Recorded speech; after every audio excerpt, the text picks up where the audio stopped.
Next up is the secondary sector, where the real making begins. This sector takes the raw materials from the primary sector and transforms them into finished products. Imagine factories turning cotton into t-shirts or wood into furniture. The secondary sector is all about making our lives easier and more fun with the things it produces. Have you ever wondered how orange juice is made? Well, watch this video.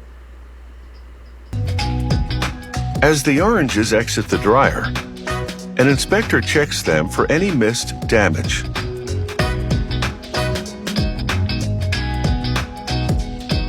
The oranges travel across more revolving brushes. The bristles on these brushes are gentler than on the first group. They buff the skin of the fruit and remove any residual dirt.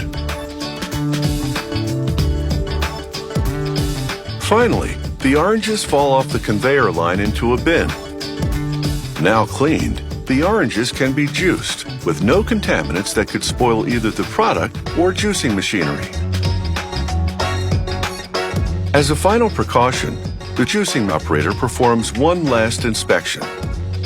If she's completely satisfied with their cleanliness and general condition, she loads the oranges into the extractor. There's no need to slice them beforehand. She feeds them to the juicing machine whole. The system feeds the oranges one at a time to the extractor. The extractor punctures the fruit and metal teeth peel away the skin.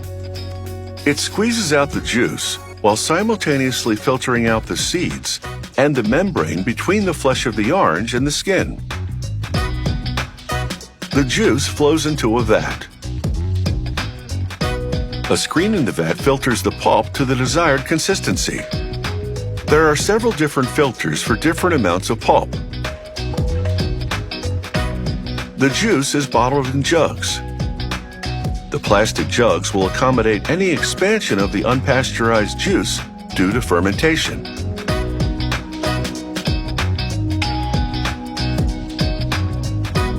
Instead of pasteurizing this fresh squeezed juice, it is chilled immediately. The unpasteurized orange juice won't have an extended shelf life, but the trade-off is an unaltered flavor and color. Refrigeration will preserve the juice for a few days. And after all, fresh squeezed orange juice is a drink that's best served cold.